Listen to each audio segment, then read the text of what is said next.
you, Mayor? I'm well. Good to hear you. So How are far, you? so good. Early in the morning.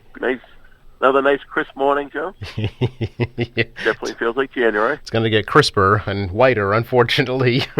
Something That's what I hear. not used to that for it's been a little while. Certainly, we should probably remind It's folks. been, what, Halloween when we had that early wet snow? Yeah. But, that's the last I think we've had. Well, we had the big one in the middle of December, before Christmas there. It wasn't that big. That's big enough. Yeah, I suppose. If I never see snow again, it'll be too soon, but that's just me. Yeah, I know. I hear you. I always think back to February 2015. Oh. That was a nightmare. Yes. Absolute nightmare. Let's hope we never have to do that again. We thought we had it beat. We're at the end of January, Yeah. Well, So I hope it's not deja vu all over again, as you'll get to say. we should probably remind folks about the snow emergency rules just in case. Not that we're going to need them, but just in case. That's correct, yeah. So we go by when the winter starts the year, so 2020. So parking is on the even side this year when there is a snow emergency. Right. And, of course, on the main thoroughfares, there's no parking at all. People are asked to completely get off of those main drags, like the Hancock Streets, Newport Ave, and so forth. Yep, they're clearly marked, and it'll cost you about $100 at least to get your car back, so just don't do it. That's exactly right. Yeah. I mean, it's particularly earlier in the winter like this when it's cold. If you don't get the storm done right, you don't get the snow pushed back properly, you're stuck with it for several weeks. So, and the main reason is obviously for travel and for emergency vehicles to get around, rubbish trucks to pick up the rubbish and so forth. So, people's cooperation is appreciated. Yeah, it's new downtown though this year. We have the new parking garage where folks can park, right? That's exactly right. Yeah. That's a big help. Can we talk a little bit, Mayor, about a change on the City Council and the school committee? As of last night, Anthony Andronico appointed to fill Brad Kroll's Ward 2 City Council seat. What do you think? Well, again, I should say thank you to Brad Kroll. He certainly was a real steward to the people of Ward 2. He really paid attention to all the issues down there and built himself a real strong reputation. And so we appreciate Brad's contributions, wish him and his family well. Anthony Andronico I've been serving with on the school committee, and I find him to be very thoughtful, does his homework, very respectful in deliberations. I think he's going to be a great addition to the city council. So I certainly congratulate the council in the wisdom of picking Anthony, although there were a number of excellent candidates that had expressed interest, and some of them may still be running for the seat. So it's been an interesting year for the Ward 2 folks. Yes. So now what that does is now I think tomorrow night will be Anthony's last meeting of the school committee, and then subsequent to that, he gets sworn into the city council. So he will be resigning from the school committee. He can't hold both a school committee seat and a city council seat. So, at that point, as mayor and chairman of the school committee, I call a constitutional convention, and both the school committee and the city council, both bodies come together, and we vote as this constitutional convention to fill the vacant school committee seat. So that's happened a number of times over the years, and the last time I think I remember was we put Ron Mariano in when Nick Pulio left to finish the term, and he helped us get through some of the budget years we had. I don't think the Speaker of the House would be interested at this point, but he's got a lot on his plate right now. Correct. I certainly know that there's some folks that have run for school committee that have expressed interest, and I think it'll be easy to fill that seat. Is it the same process? Do interested candidates submit their letters of intent? No, that's a process the city council developed. Oh, okay. So I will put together that process. It could be as simple as just nominating somebody from the floor. I see. There isn't necessarily a process by which people can apply and so forth. So we'll figure that out, set a date, and get that going. Okay, and that person will just serve out the remainder of Anthony's term. Is that right? That's correct. Okay. Yep. And any names you'd like to nominate right now?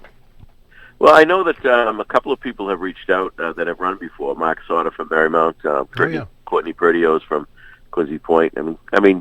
Honestly, I think I would probably, from my perspective, give Courtney the edge. I mean, she's ran the most recent election. She did very well. She's been very involved in the citywide PTO for years. She's bright. She takes it seriously, and I think she's got something to contribute.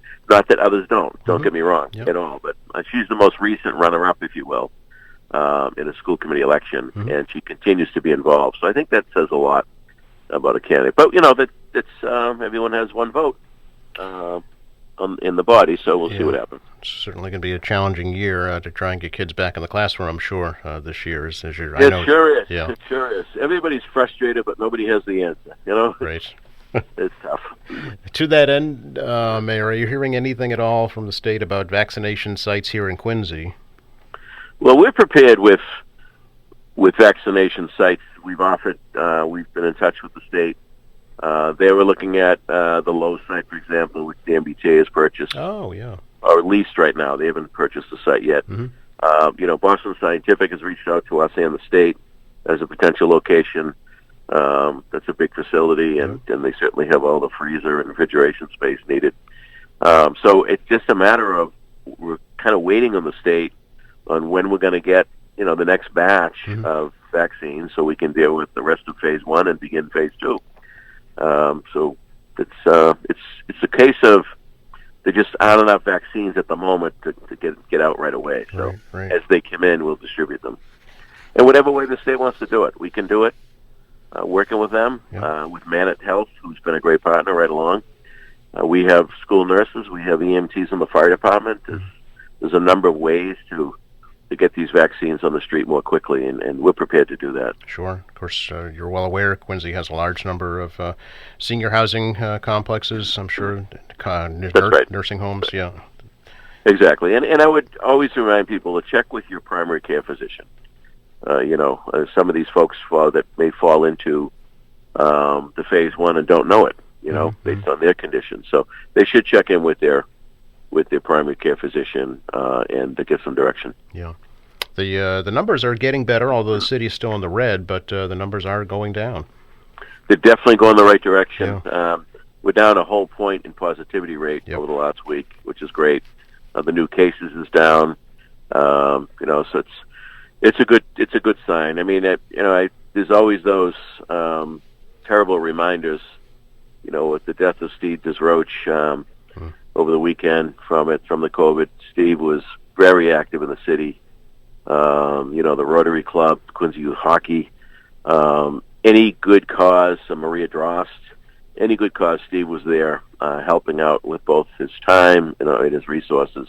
A good friend. He served on the zoning board years ago. Just one of those top shelf guys, and so we certainly express our sympathy to Steve's family. Just a reminder to people that this is real, and it's had a great impact on a number of families. So we got to be mindful of that. Yeah. Can we talk a little bit about the health commissioner? Any news on an appointee to replace Ruth Jones? I will be interviewing a candidate this week. Oh, okay. Potential candidate, and we'll see how that one goes. Okay. Subsequent to that, there'll be another one. We have identified some people that meet the qualifications that we are inviting for an interview. We haven't done the nationwide search, if you will. But I have a good feeling about the first one, but we'll see what happens. Okay. We are in a good place. We have a great staff at the health department. Both the nurses, Caitlin and Taylor, are doing exceptional work, as well as the rest of the staff down there. So we're not going to miss a beat. We'll continue to meet all the demands necessary that the department has, and we'll be filling that soon, as we will with the city treasurer. Debbie Coughlin's wrapping up. Oh, I didn't know her tenure as the treasurer collector for our city, and we'll be having a new appointee in that position next week as well. Oh, okay. How long has she been there? Debbie's been there with me for, boy, it's got to be close to the entire time with me. Wow.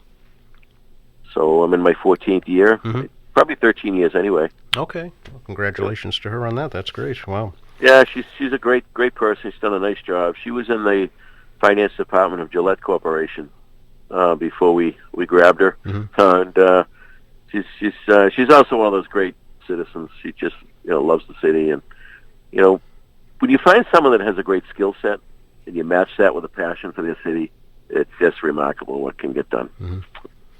Can we talk a little bit, Mayor, about the Wollaston revitalization plan that your administration is proposing?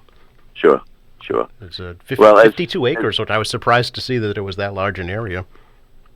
yeah, so if you look at the Wollaston area, if you go from Hancock Street, say from Elm back to Willette, and then you go west, Beale, Chapman and Clay and Cushing, and then you go up the hill, and then the block on the other side of Newport, between Newport, Arlington, Brook, and Beale. That's probably the ugliest block in the city of Quincy. That's my opinion, humble as it may be. And we included that in the urban redevelopment district because we believe that there's some opportunities that we can get that cleaned up. So the urban redevelopment district has been submitted to the council. The proposed district there'll be subsequent submittals to the council on specific zoning changes. The whole idea is to kind of unlock some investment in the area. Just based on the filing of the URDP, we've heard from some investors. I think everybody would agree that Wollaston is tired. Wollaston is not the bustling commerce area it used to be. And there's a lot of reasons for that. But gosh, when you think back 10, 15 years and the theater was going and there were diners there. There was I'm trying to think of the gentleman's name. There were brothers that owned that walnut shop. It was far more intimate. It was more to shop, more opportunities in different types of stores and things. So, I don't know if we'll ever get back to that, but certainly we can do a lot better. And I think that this is the first start. And in my conversations with both City Councilor Phelan and City Councilor Kane, both of them which about the district, both are excited about the opportunities to create some activity down there. So it'll be a good thing. It'll be positive. Would the city buy the site of the former theater? Well, there's always that opportunity with the urban redevelopment district, and we create a DIF district improvement financing. Yeah. We could do what we've been doing in Quincy Center. If we need to buy a piece of land to unlock something, we can do that and use the money from the new growth, the new taxes from that district to pay for it. It's not coming out of the general fund. So by doing what we're doing, it's gonna give us a lot of tools to work with to make some changes in the Wollaston area. Mayor, do you think that the city should help the city of Boston pay for a ferry service to Long Island? Where'd that come from? No, I do not. Okay. I got to believe that if the city of Boston decides to do a ferry service, it'll be far cheaper than what the bridge would have cost. So it's a savings right out of the box. I do think that the future of Boston Harbor, water transportation is going to become more important. And, Long Island could be the hub for that new ferry service that could serve, from Salem all the way down to the South Shore to Hull and everything in between. You've got waterfront communities all across the country and the world that have very robust water taxi, ferry service, however you want to call it. And Boston is right for that. So, Long Island could be a hub for that. So I think that there's a lot of potential going forward. Again, with all due respect to Marty Walsh, I never understood, to spend $125 million just on the bridge. They're going to have to spend tens of millions on the buildings to upgrade them out there. I never understood the thought of the plan, other than if there were plans to develop the island, which would be a further problem for us because it would be creating that much more traffic coming through our city. So I certainly have no problem with the intent of the island, what they wanted to use it for. As you know, I've been very public about my position on helping folks with addiction issues and people that are struggling on the margins, the homeless. I mean, we certainly in the city have responded to those issues, and I think that we work very hard at dealing with them. So it's not a case of not agreeing with the potential use, which is very noble. I think it's just more a case of introducing a lot of traffic to our community that we don't need. So I certainly hope whoever the new mayor will be will look very closely at a ferry service. And quite frankly, Joe, I'm surprised that Mayor Walsh didn't do the ferry as an interim at least. If this was that important of an issue, then where was the plan B? Why not move on something else while you were waiting on decisions on the bridge? Whether they knew they were going to win a battle for the bridge, and there's a good chance they will. They did know that it would be years of litigation and challenges and obstacles and so forth. So I'm a little surprised it wasn't the Plan B there. But again, I'm not to judge another community. We've got our own challenges here, and there's plenty of people that judge me. So we'll see what happens. Good to talk to you, Mayor. Appreciate it. Always a pleasure. Stay warm, Joe. Thank you. You as well. All right, take care. Bye-bye.